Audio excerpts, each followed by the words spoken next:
Welcome on in, hockey fans, to another episode of the Neutral Zone and to the 2020-2021 NHL season. The Tampa Bay Lightning have raised a banner and they've dropped the puck, but the Pittsburgh Penguins are in process of stealing away their thunder, if you'll pardon the pun, on opening night.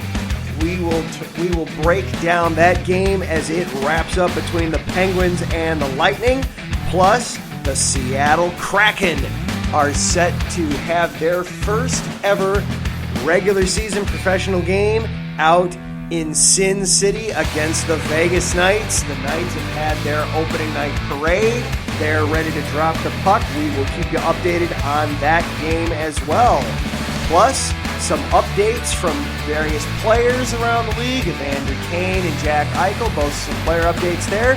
And then we'll close out with a little bit of fun looking at some player nicknames. This is the Neutral Zone here on IE Sports Radio. So excited to be back, ready to break down another season here with you. Everybody strap it on in. Let's have some fun.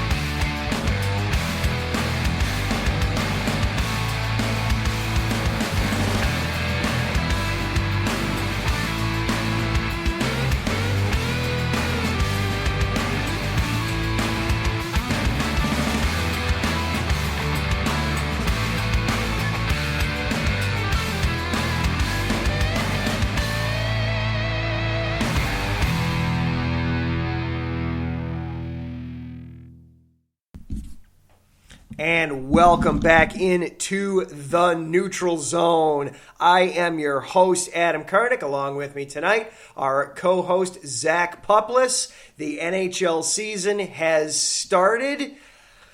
This is what we wait for every year, isn't it? Feels like Christmas morning. The Penguins and the Lightning are just wrapping things up right now. 2-0 in Pittsburgh as we peek in on it. I don't know about you, Zach, but I am surprised at the way this game is starting. It is now 3-1 Pittsburgh with 5:37 left to go in the game. I'm just surprised at the way this game has gone, aren't you? Oh, for sure. Yeah, I thought Tampa Bay would come out hitting hard. Yeah, hitting hard and just... I know that it's common for teams when they have their big banner-raising ceremony and they have all the hoopla and the crowd gets excited and you celebrate that championship, and then it's almost kind of a, oh yeah, by the way, there's still a game that we have to play. I guess we should go do that kind of thing. I'm just surprised that with Tampa that they're still kind of having this kind of a performance tonight. Yeah, I mean, there's definitely a lot of external influences that could be affecting their game, and a lot of things going on that, okay, you're absolutely right. Oh, shoot, we have to play a game tonight too, right? Oh my gosh.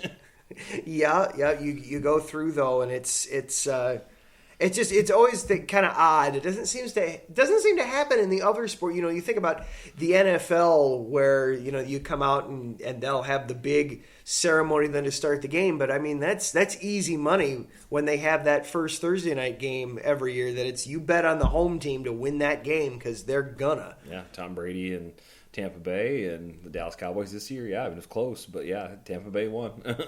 Oh, and Pittsburgh has scored yet again. It is now 4-1 Pittsburgh with 5 minutes and 7 seconds left in the game. We're going to do a quick recap of the scoring to this point. But before we do that, let's take care of some housekeeping business. Let's talk about our sponsors here at IE Sports Radio real quick. First up, the Southern California Warriors semi-pro football team. Congratulations to the Warriors. They had a huge win this week, 44-0 over the Moreno Valley Mercury. The Warriors are now 4-3 on the season. They've got 3 games left to go. The world of semi-pro sports is unlike any other sports organizations. Players pay to play in hopes of so many different outcomes, whether it's playing to get filmed, to try out for professional teams, big-time colleges, or just playing to stay in shape. No matter what, all semi-pro players have one thing in common, and that's playing for the love of the game. The SoCal Warriors have been on a quest to earn titles and give players second chances since 2017. Whether you're in Southern California or anywhere in the world, give semi-pro sports a chance if you love your sport. You may get that second chance you've been waiting for as an athlete. Find them on Twitter at SoCal Warriors, Instagram at Southern California_Warriors, and Facebook search Southern California Warriors. And then background check international businesses. Are you looking to background check a new hire on? Let Kit Freeman take care of that for you. Kit founded and has managed Background Check International since 1994, and he's here to help you with the screening process. Contact Kit and let him help make the hiring process that much easier. This business is used for professional background checks and not for the use of any crimes such as identity theft or any other illegal activity. Go to their website, bcint.com, or find them on Facebook, Background Check International-BCI. And then, of course, IE Sports Radio. We are available on all the major social platforms, Twitter, Instagram, Facebook. Just search at IE Sports Radio or check out our website, iesportsradio.com. And then this show is available on Twitter. You can find us at IESR Neutral Zone. I am on Twitter as well, at Adam_Karnick. Zach is at The Pupless. This is the Neutral Zone, and so let's recap now the opening night scoring real quick here. 4-1 right now between the Penguins and the Lightning. At first period, there was no scoring, 0-0 at the end of one. It did not take Pittsburgh very long after that, though, to get on the board. Just 12 seconds into the second period, we had our first goal. I'm trying to get his first name here for Pittsburgh. There we go. Danton Heinen scored the first goal of the NHL season. It came off of a bad turnover below the red line. The Penguins had won the face-off. Tried to just dump it in and chase, and Vasilevsky played the puck behind the net nonchalantly, just tried to pass the puck around, went right into the waiting arms of a Penguin right there, passed it right into the slot to Heinen, who buried it into the open cage. Vasilevsky did what he could to try and stop it, but you know, when you abandon your post, there's very little that you can do to stop that one. Then the second goal for the Penguins came at the 4:11 mark of the second period. Kind of a nice story there. It was Brian Boyle who buried it into the net. Boyle was a professional tryout player for the Penguins coming into camp, and had to work his way onto the team, but obviously made his way on there and gets paid a reward right away. First game of the season, got a nice shot right between the 5-hole, right between the legs of Vasilevsky. In it went. So that was it for the second period, and then in the third period, so like a professional walk-on, basically. Yeah, basically, yeah, exactly. He was a professional walk. He's played in the NHL before. He didn't play last season, but he had played the season before that. He had played, and so a little bit of NHL experience, but still 30 years old, having to try out for the team and made it. So it was wow. And he's by accounts, as they were saying on ESPN, he's been a good teammate. He's been somebody that has gelled well with the team, so a good start there. Good.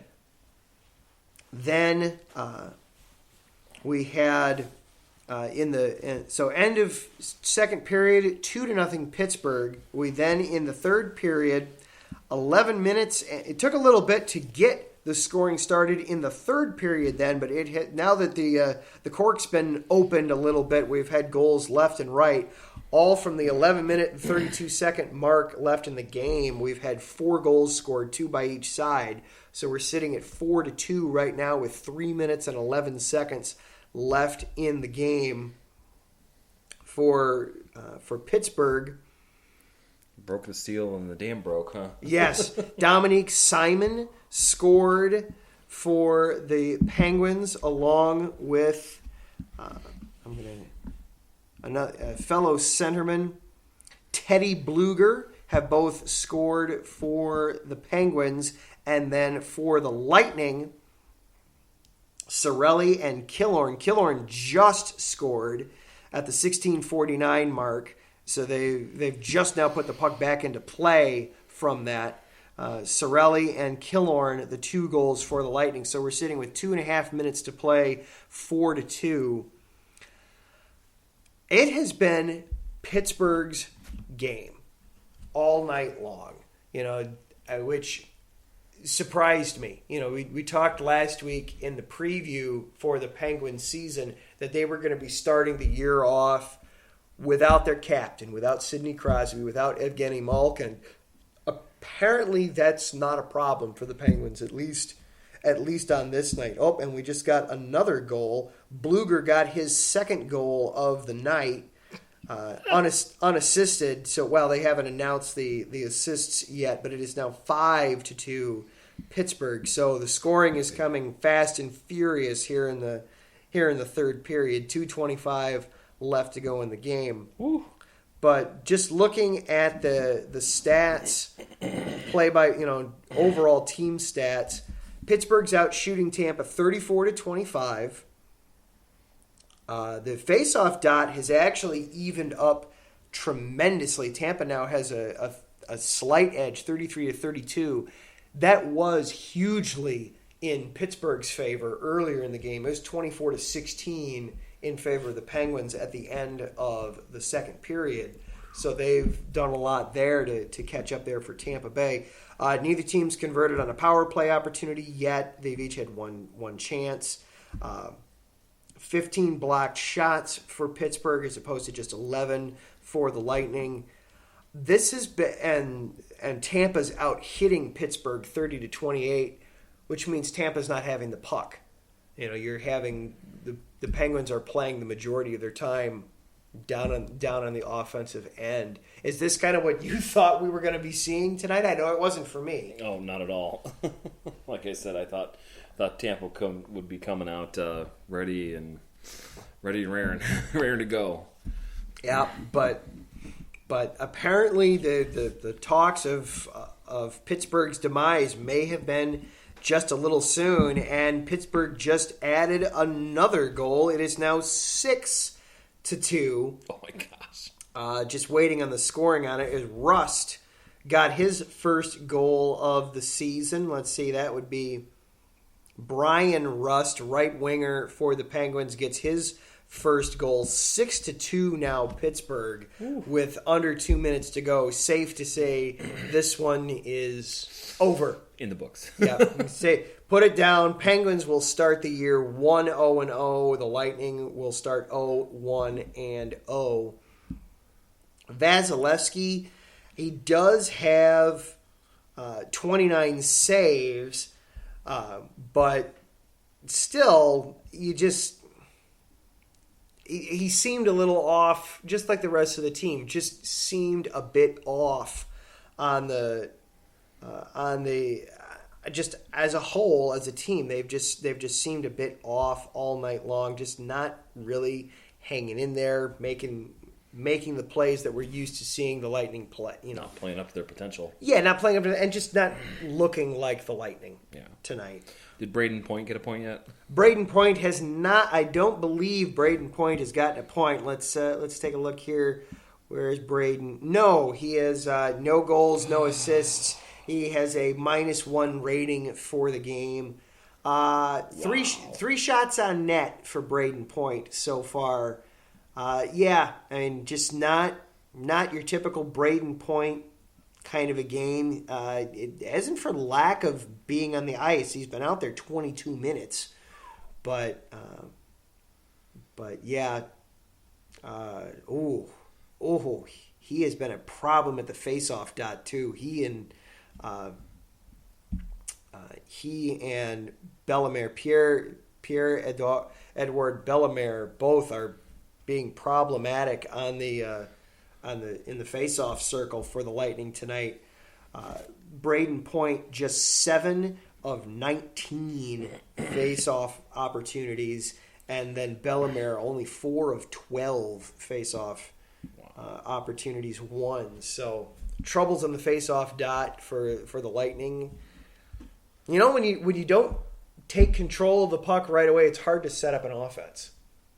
Yeah, all about game control in that aspect. Yeah, well, yeah, you immediately have to play defense, and you have to start. You have to regain the puck. It's hard to get going. The Penguins tonight started Tristan Jarry. He has very serviceable, 26 saves and 28 shots. Has not had to make a lot of difficult shots tonight. Just good overall play from Jarry overall too for the Penguins. Yeah, that's good to see. Yep. So the Penguins getting off to a strong start to the season. It's winning 6-2 down in Tampa Bay, and the game has gone final now. It is 6-2. The Penguins start off the season with a big win down in Tampa Bay. We'll get the 3 stars of the night here shortly. I've got to believe that Bluger is going to be one of those. Actually, it looks like they changed the Bluger goal. Went instead the Bluger goal got changed to. Let me get the right scoring here. This is changed to Evan Rodriguez. Got the 5th goal for the Penguins. So nobody with multiple goals. But looking at the Penguins, nobody with a multi-point night. Nobody with a multiple point night for the Penguins. Everybody either got goals or assists. Nobody got both tonight. But still, strong showing for Pittsburgh. Yeah, for sure. Over the 2-time defending champs. Whew. So, at the same time, I'm sure if you're Tampa Bay, you're not really worried after a loss like this. 162 game season. Wait, just kidding. Wrong sport. Yeah. Well, it's still a long sport. Maybe it's not that long, thank goodness, because you'd wind up with some people dead on the ice by the time it was all said and done. Right. But definitely, an 82 game season, you're not fretting over one loss. At least you shouldn't be. Yeah, exactly. So it's still Tampa Bay. They've still got their stars. They've still you've still got Kucherov. You've still got Braden Point. You've still got Stamkos. You've still got Vasilevsky. They'll be fine. Yeah, they'll be fine. Exactly. They will be fine. They raised the banner and had themselves a rough night. They're not the first defending champs to have that happen to them either. Yeah. So as we say goodbye to Tampa Bay for the evening, we say hello to the Las Vegas Golden Knights and the Seattle Kraken. Welcome to the league, Seattle. Welcome to your inaugural season. So the next game tonight, our nightcap, we've got new versus, almost new. Vegas has been around for 4 years or so right now. So the Kraken have 5 players out for COVID right now. Jonas Donskoy, Jamie Oleksiak, Jared McCann, Marcus Johansson, and Kale Jarnkrok. Their coach states the entire roster has been vaccinated.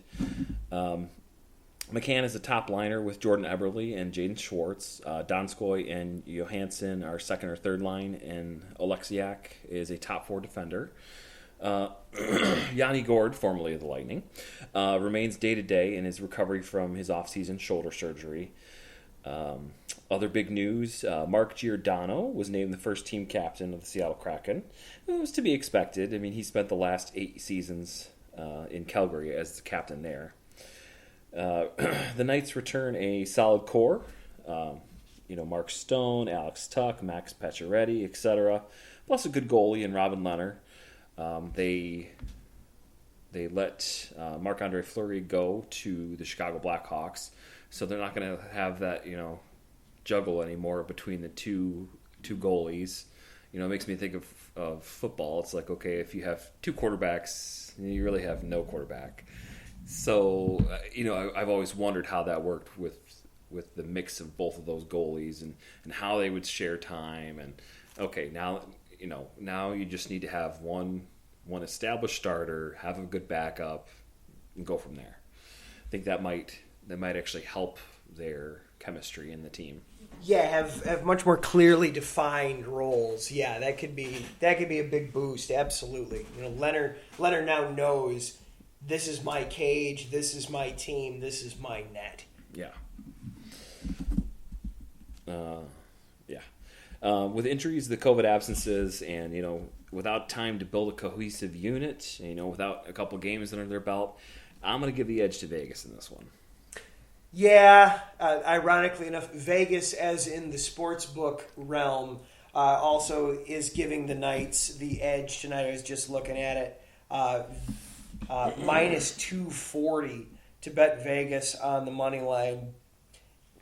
As I understand betting, that basically means they're a 2.5 to 1 favorite. Is that? Am I saying that correctly? You're more in the casino business than I am. You understand this part of it way more than I do. I just pick one way or the other. I don't really go with odds and stuff. Okay. Well, certainly if you see that number go to over 200, certainly somebody's a favorite. So yeah, the sports books are definitely favoring the Golden Knights, but it's still just cool to have a new team, a new city. Sweet looking sweaters that they have there in Seattle too. Oh, God, sure. those colors look so good.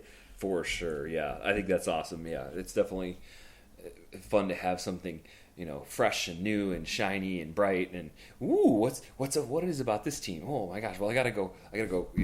Devour everything I know about it, everything I can find about it. Mm-hmm, absolutely, yeah. Checking out the new team in town and the new blood there in the NHL. Yeah. Speaking of odds, Caesars has them 50 to 1 odds to win the 2022 Stanley Cup. Oh, 50 to 1 for Seattle? For Seattle, yep. All right. So that's not bad. It's not awful or as terrible as it could be. I actually saw earlier today, now that you mentioned that, I'm trying to pull it up. Well, that graph, right? Yes, there was from The Athletic. The Athletic always does a good job every year. Scroll. Here we go. Of everybody's, not only their playoff chances, their chances of winning the division, their chances of making it all the way to the Cup final, and all the way of actually winning the Cup final. For sure. As we start the season, the Colorado Avalanche have a nearly 1 in 4 chance of winning the Stanley Cup. Their chances of missing the playoffs are less than 1%. Wow. Looking at the graph, they have a 25% chance of simply making the playoffs and going no further. 1 in 5 chance of making it just to the division final. Actually, per The Athletic,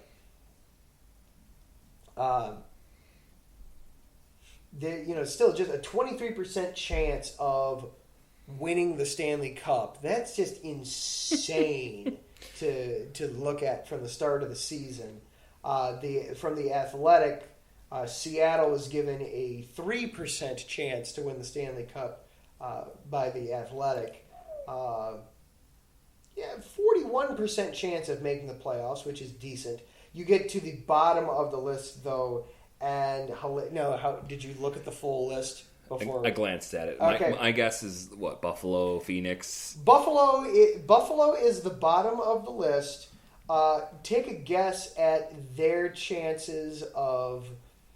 Just take a guess what you think their chances would be for winning the cup. 0.005. Less than that. Guess their percentage of just absolutely making the playoffs for Buffalo. 3%. They had, per The Athletic, they have a 100% chance of missing the playoffs this season. If you're a Buffalo Sabres fan, you can go ahead and tune out already. Apparently, the Sabres have been eliminated, according to The Athletic. 82 games left to play. They're already done. Oh, sorry, guys. Sorry. And flip side, Colorado, you're already in the Final Four. Yeah, exactly. Yeah, if you're flip side of that, if you're the Avalanche, you've already made it to the Cup final. Pass go, collect $200. You know. all those kinds of things. The Arizona Coyotes would be next. They have a 99% chance of missing the playoffs. Thought they'd be down there. Yep. The Ducks and the Blue Jackets are both at 98% chance. What's Coyotes' chance of keeping their stadium? Vegas has stopped taking bets on that particular one. The book is closed on that particular bet. Who needs a new franchise? Houston, Quebec City. Quebec City is where they're going to wind up. Yeah, Quebec City. Some of the other notables there to round out kind of the top 5 in the NHL from that list. The Toronto Maple Leafs have a 14% chance of winning the Stanley Cup. The Vegas Golden Knights, 9% chance to win the Stanley Cup. Tampa Bay Lightning, an 8% chance, and then the Boston Bruins and Edmonton Oilers, both at a 6% chance. The bottom 5, the Detroit Red Wings have a 95%. The Red Wings and the Ottawa Senators, both a 95% chance to miss the playoffs. Then Columbus and Anaheim, both at 98% chance to miss the playoffs. And as you mentioned, Arizona, a 99% chance. And Buffalo, a 100% chance to miss the playoffs. This is all per The Athletic. So that'll be fun to keep track of, to see how well that actually turns out when things are all said and done. For sure.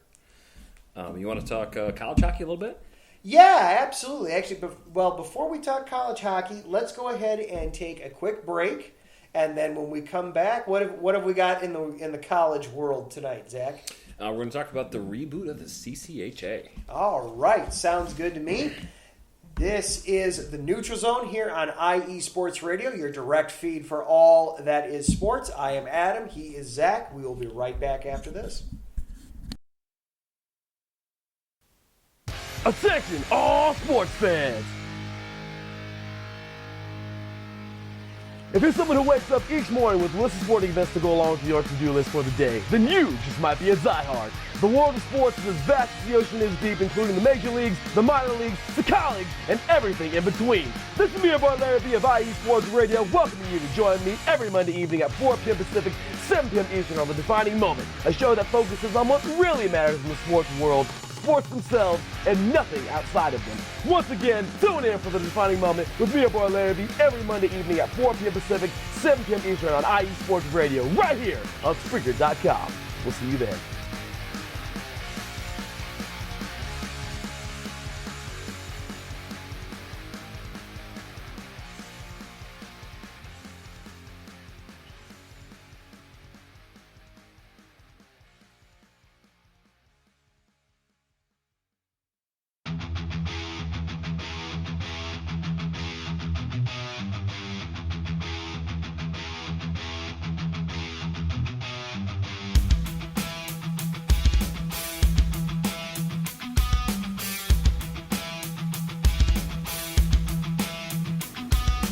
What is going on, everybody?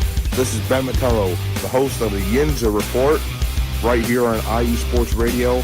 I'm bringing you the latest in the Steel City, the City of Champions, from the Steelers, the Penguins, the Pirates, as well as the college game with both Penn State and Pitt. You could join me every Tuesday afternoon at 1 o'clock Eastern Standard Time, right here on IE Sports Radio, where I'll be talking about everything from the Steel City, the City of Champions, right here on IE Sports Radio, your direct feed for all that is sports.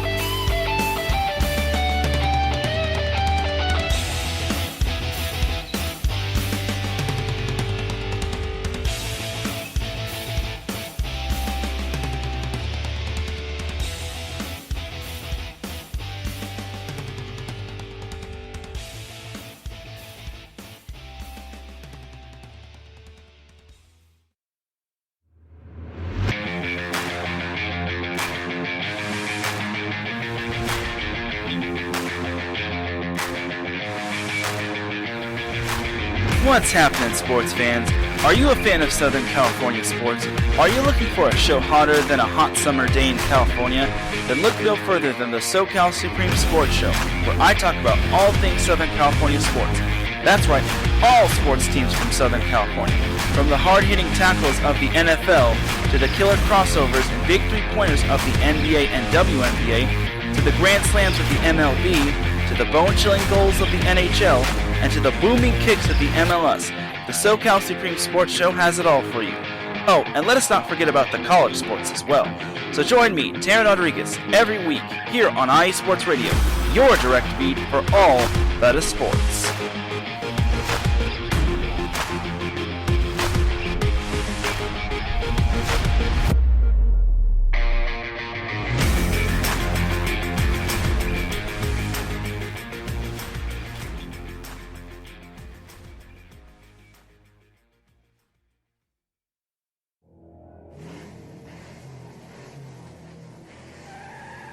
Motorsports takes many forms, and there's one show on IE Sports Radio that's ready to cover it all.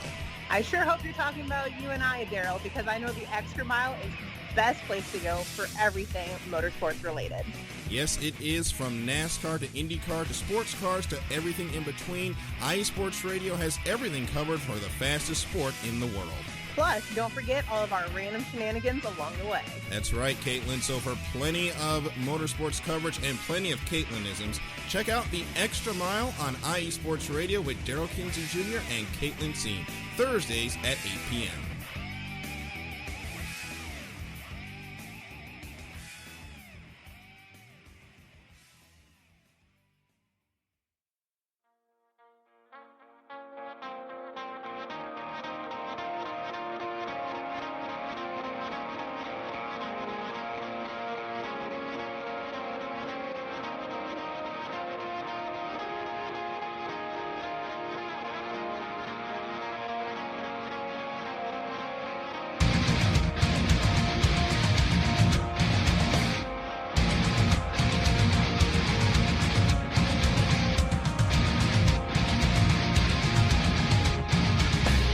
Hey sports fans, do you like wine?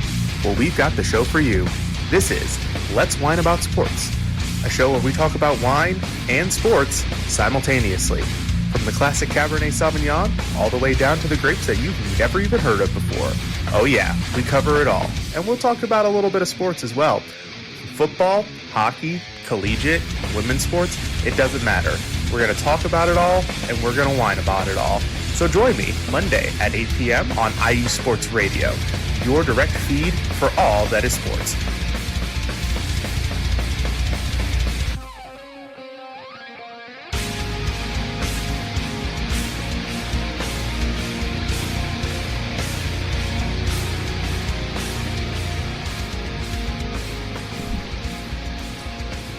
Welcome back to the Neutral Zone with Adam Karnick and Zach Puplis.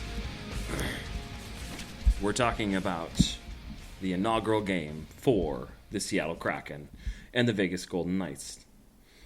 Let's see here. Vegas just scored. They're up. Oh, they scored again. They're up 2-0 over the Seattle Kraken.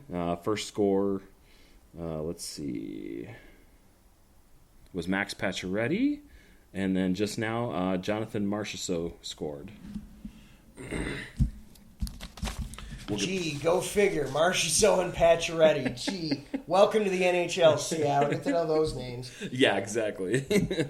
They'll be playing them how many times every year now? Mm-hmm. Yeah. Well, we'll give you another update in a couple minutes. In the meantime, we want to talk about some college hockey. So the CCHA is going to have a reboot. They last played in the 2012-2013 season. A lot of big names were in that league, that conference. Michigan State, Ohio State, Notre Dame, Alaska, Bowling Green, Ferris State, Lake Superior State, Northern Michigan. Well, some of those left for the Big Ten. When the Big Ten had enough teams to form a league, Michigan State, Ohio State. Notre Dame left for the Hockey East, and then eventually the Big Ten in 2017. Alaska, Bowling Green, Ferris State, and everybody else formed the WCHA, or went to that league.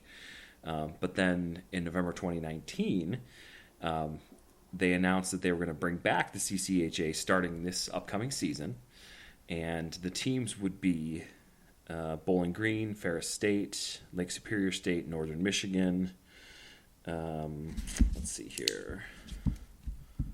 Bemidji State, Michigan Tech, and Minnesota State. So they're leaving out Alaska Fairbanks, Alaska Anchorage, and Alabama Huntsville.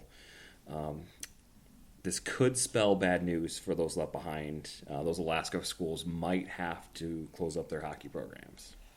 Wait a minute. Back up just a second here. Yeah. We've got Bemidji, Minnesota, Yep. Minnesota State, A couple of Alaskan schools, Northern Michigan. This all makes sense. Then did you just say Alabama Huntsville? Alabama Huntsville, yes. What in the Sam Hill is Alabama Huntsville doing with a darn hockey team? Well, why is Tampa Bay the defending two-time champs? That's an amazing question, and one that a lot of GMs around the NHL have been asking themselves. Alabama Okay, you keep going. I need to learn about this Alabama Huntsville hockey program. How good can this program be? Continue. Don't mind me. Well, also, the prior version of CCHA had Miami of Ohio, and Western Michigan in it. And those two left for the National Collegiate Hockey Conference. It was a brand new conference at the time. So then Bowling Green is the school that owns the rights to the former CCHA. And so they announced that they are, relinquishing their rights, I guess, so that the league can start again. And so, yeah, that'll be 7 teams, primarily Midwestern, looks like. Michigan, Ohio, Minnesota, but yeah, those 2 Alaska schools, if they're not able to find a home, like I said, they might have to close up their programs. Which, that's so sad. You think of hockey, you think of the Great White North. Exactly. You definitely don't think about Alabama Huntsville. I'll say that for sure. Yeah. Though apparently. So this is all according to Wikipedia. The Alabama Huntsville Chargers ice hockey, commonly referred to as the UAH Chargers, are a Division I hockey program. Their first season was 85-86. They're still officially part of the Western Conference. Okay. They have won 2 NCAA championships, both at the D2 level, okay. 1996 and 1998. They last appeared in the tournament in 2010. Okay. They are one of only 2 Division I ice hockey programs in the Sun Belt, the other being Arizona State. Go figure. So, anyway, apparently Alabama Huntsville is a thing. Continue. Now that I've completely derailed the conversation. Oh no, you're fine. I'm glad that you're so amazed and so intrigued about it. I just Alabama Huntsville. Right. I did not expect to be talking about Alabama hockey tonight. Right. Who knew? All right. They lost at football this weekend, and now we're going to talk about hockey? No, yeah, well, yep. They lost at football. Just toss it in and let's go to the hockey team, boys. They always have to be front of mind, you know? Yes. In other minor league news, the AHL has agreed to have 10 women refs this year. It's a historic move that paves the way for women to officiate in the NHL one day. Currently, the NFL and NBA both have women's officials in their rotations. The NHL is hoping to follow suit. When Katie Guay steps on the ice October 16th for the game between Wilkes-Barre Scranton Penguins and Lehigh Valley Phantoms, she will become the first woman to officiate in the AHL, the NHL's top developmental league. Over the past several years, NHL Director of Officiating Stephen Welcome has made a concerted effort to expand his recruiting efforts so that the league can maintain a talented pool of officials. For Welcome, that means he's reaching out to current and ex-players, both men and women. This was on ESPN. This is an Emily Kaplan article. Great read. Very worthwhile, talking about trying to make sure that there's equality in hockey and hockey officiating. Wacom was quoted as saying, "We think it's important for the game of hockey to attract like-minded people that are great athletes to pursue officiating. These women will be viewed as trailblazers to step into the pro men's hockey game." The 10 officials have experience across all levels, including at the Olympics, the World Championships, and in men and women's college hockey. This is a great example these women are setting for young women all over the world. Katie Guay is then quoted as saying, "At the end of the day, you want to go unnoticed, regardless of gender. Hopefully that doesn't change people's perception of our performance." There's no typical developmental timeline for an AHL official to be promoted to the NHL. Could be 1 to 2 seasons, could be 5 or 6, or it could be never. The NHL chooses its officials based on ability, not on any specific timeline. Wacom is quoted as saying, they need to conquer the AHL first, one game at a time. Good for them. Good. That is outstanding. Outstanding for the NHL to do that. Outstanding for those young women to step into those roles.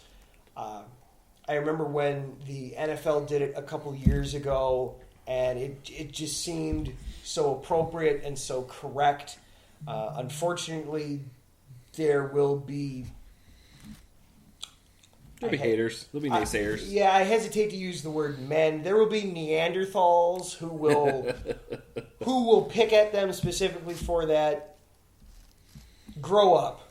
Grow a pair. This is outstanding. This is something with... I have a 3-year-old daughter, and that's something that over the past couple years I have become more conscious of. Hey, if she's going to be I'm obviously going to be wanting to introduce her to sports.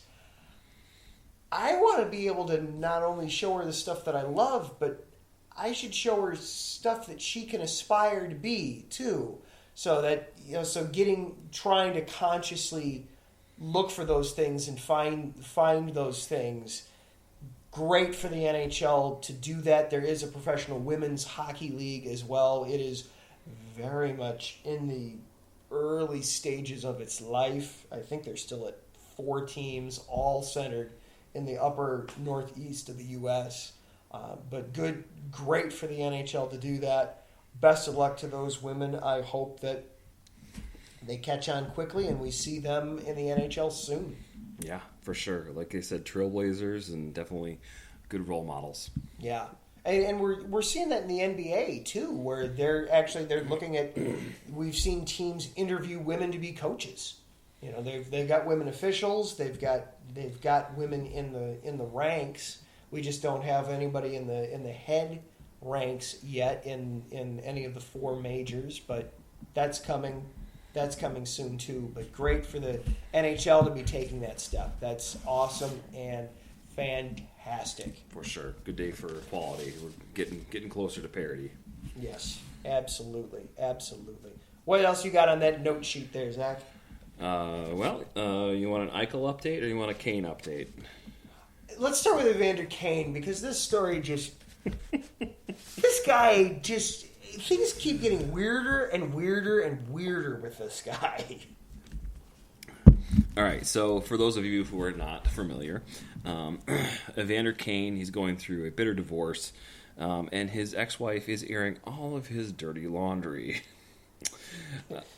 And we do mean all. Yeah. So, including but not limited to fake COVID vaccination card, possibility of gambling on NHL games, and domestic assault allegations. The last one's no joke for sure. But to the extent that, the NHL has an investigation going on him, and the latest depth chart and roster with the Sharks says that he is a non-roster player pending completion of said NHL investigation. And the weird part is the investigation. So kind of the way things came out was, first was the domestic assault charges, and simultaneously along with that was the gambling on his own games. Those things were kind of investigated, and all right, we think we got out of the woods on that, and then as soon as we got out of the woods on that, here's this fake vaccine card that he's been peddling around and using. So just when you thought, okay, this might be over, he might have gotten through, maybe this really is, maybe his ex-wife is really just trying to get at him, and he's not quite as he's being painted. Oh no, here's this fake vaccine card just to be kind of a cherry on the top and start things all over again. Yeah, wow. Sharks open October 16th versus Winnipeg. He's a high-priced veteran, and he would be missed. Last year, he scored 22 goals and had 27 assists in 56 games played last year. He's 30 years old. He's on a $49 million 7-year contract, and this is his third organization. He started with Atlanta/Winnipeg, then Buffalo, and now at San Jose. My favorite part of this was that tweet that I found and sent you. Ryan on Twitter at OTCelly, like celebration. Evander Kane is one more allegation away from collecting all the Infinity Stones of ass hattery. Yes. Epic. Yes.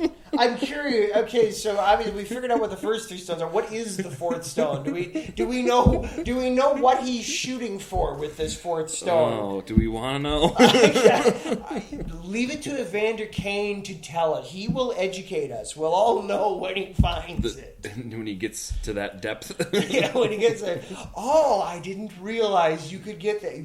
Why, yes, that is the final stone. Congratulations to you, good sir. Gambling on my own games. Oh, the Pete Rose stone. Okay, got it. Yes, wait, you already collected that one. We're done with that. Wow. Yeah. That's ridiculous. What you got? Oh, my gosh. Well, this is just a live update from the IE Sports in the group chat. Of course, we have Brad Buckingham, who does our Northwest Territory. He's, of course, paying attention to the Kraken, because being Seattle, Northwest, of course. But then Beantown Brandon, who handles our Boston show, we'll be talking about him a bit with Bruins. He tweeted out, you know how Vegas, they always do the on-ice show, to start the pregame. The spectacle. The spectacle. He tweeted out the video of the ice show that Vegas did for this one. Oh my gosh, is it cool. Of course, they've got the Golden Knight out there on the ice, getting the crowd stirred up and going. But they actually, I'll tweet it out on the show account here when we're done tonight, but they actually have a Kraken on the ice being vanquished by the Golden Knight. Oh, that's awesome. If that is not Vegas, I don't know what. Vegas is the only city that could get away with these kinds of pregame celebrations, too. Sure. If you tried to do this in Chicago or heaven help you, Toronto, I think you'd get drummed out of the league instantaneously. But because this is Vegas, anything goes. Yep. Anything goes. So very cool. Anything goes, put on a show, you know? Yeah, exactly. It's all about professional sports is all about entertainment. Vegas gets that. Oh, they nail it, of course. They absolutely nail it. So that is cool. Yeah. That is cool. I will try to tweet that out here with the show account here in just a moment. So bear with me while I sit here and fumble around with all the with the newfangled technology. Yeah, it's that whole pat your head and rub your belly and tie your shoes at the same time. Eventually you do too many things all at once, but. Well, you do that. I have an Eichel update. Go right ahead. Give us an update on Jack Eichel while I fight with my phone. Little mini update. Eichel and the Sabres continue to be at loggerheads over whether he will undergo spinal fusion or disc replacement for a herniated disc at his neck. If you're not familiar with the situation. Teams considering trading for him, they want conditional aspects as part of the trade. Number of games he might play, etc. Some of the interested names: the Kings, the Ducks, the Flames. Whoever this doesn't mean a deal is getting done anytime soon. Eichel comes with a $10 million annual cap hit for the next 5 seasons. Yeah, that's not Thoughts? small. That's not a small cap. Yeah. This is another one of those stories that keeps getting weirder and weirder and weirder. This feels like the only way that this is going to end is with a breakup. They're going to have to move on from Eichel. Eichel, at this point, if I'm Eichel, I don't want to play for the Sabres anymore. It's Buffalo. I mean, if there's a city that loves its hockey team in the U.S., it is Buffalo. But man, do they take their fans for granted and always try to put on a bad product. So you want out for that reason.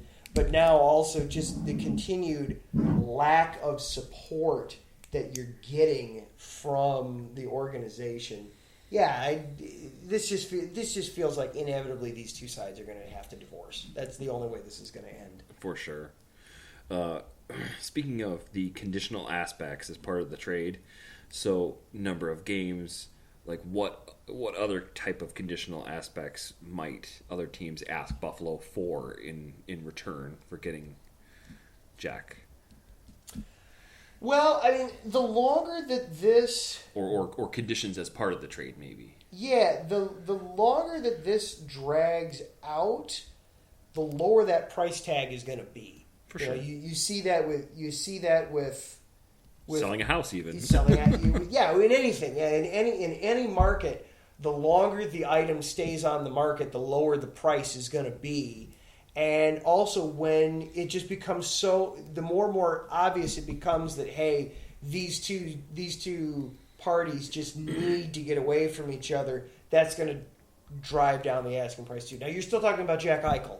He's still one of the premier young, talented hockey players out there. Have you got his age handy there? I was just thinking that. No, I do not. All right. Well, that's a simple enough Google. So Jack Eichel is... He's still just 24. My gosh, he's 24 years old. He's a wee babe. So you're talking about a generational player still. So even at... You could get another 20 years out of him. Well, in hockey, yeah, you could. You got, Tom Brady plays at 44. That's not that uncommon in the NHL that you have guys that go that long. But yeah, you could... Hell, if this procedure works, if he gets this surgery done and it's to his liking and recovers the way you'd hope, yeah, you could still easily get 10 or 15 years out of him. You're still talking about a generational talent. Exactly. And 70 cents on the dollar for a generational talent is still a hefty sum to give up in trade value. You're still talking multiple draft picks. You're talking hefty compensation. You're probably talking a player or two plus a draft pick or two, depending on how everything lines up. But yeah, I mean, now what were they? Remind me, do you have the timeline there for the different procedures? What kind of a recovery time he's looking at here? I will look that up and I'll get back to you next time.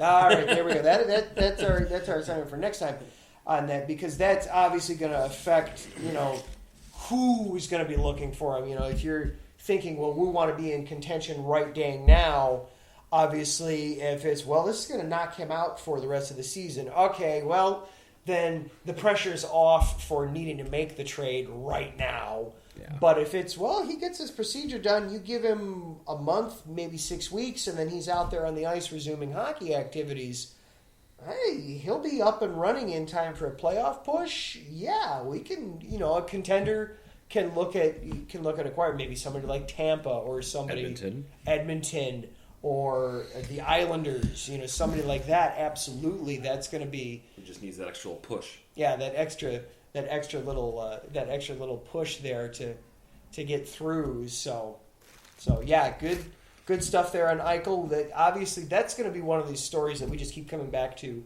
all season long, is checking in and seeing what's going on in Buffalo with Jack Eichel. Yeah.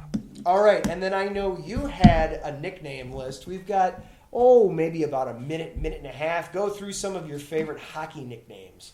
Okay. Top 10 all-time NHL nicknames per Boomer from ESPN. All right, Henry Richard, the Pocket Rocket. He won 11 Stanley Cups. That's more than how old he was. Wait, what? How? How was that possible? He was born on Leap Day. Oh, the infamous Leap Day birthday boy. Oh, yes. Yep. You got Bobby Hull, the Golden Jet. You got Brett Hull, the Golden Brett. Let's see here. Maurice Richard, he was the Rocket. He got 50 goals in 50 games. Of course, Wayne Gretzky, the great one.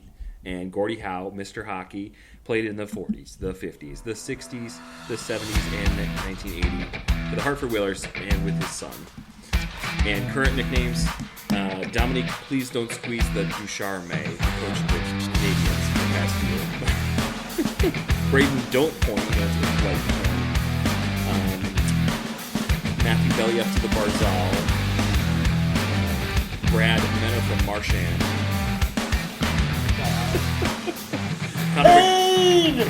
Connor McDavid, Goliath, Leon Canada Dry, yeah, so with all that being said, wrap up with the Zambonis, drop the puck, the NHL. It is indeed back. We have got live, meaningful NHL games to discuss. It is glorious. It is wonderful. College hockey's coming up right around the corner here too. That's gonna be fun to dive into and start to dissect it here in the coming weeks as well. Hey, we got a quick score update here on the Kraken and the Vegas Golden Knights. Has Seattle scored its first ever regulation goal yet? Not yet. Vegas is still up 2-0 with 1:32 going. All right. Well, hopefully for Seattle's sake, they don't get shut out in their first game. No, with Robin Leonard in net. That is, of course, a distinct possibility. No, they do not. All right. Well, that will just about do it for our show here tonight. Thank you, of course, to our sponsors, the Southern California Warriors, Background Check International Businesses, for continuing to support not only this program, but all of the programs here on IE Sports Radio. Thank you to Larry B. for all of the hard work that you continue to do at this station. Good sir. Thank you to our other shows that we're on today. We spent a lot of time out in Pennsylvania today on the show, out in Pittsburgh, with Ben Metello and the Yinza Report, and then Cash and Chris from Philly. Also, Brandon was out in Kansas City as well today. We are the nightcap here on Tuesday. Then starting off your Wednesday, tomorrow evening, it will be Harrison Glazer and Pierre Moss in the town that never sleeps, handling all things New York. For Adam and Zach. See you next week.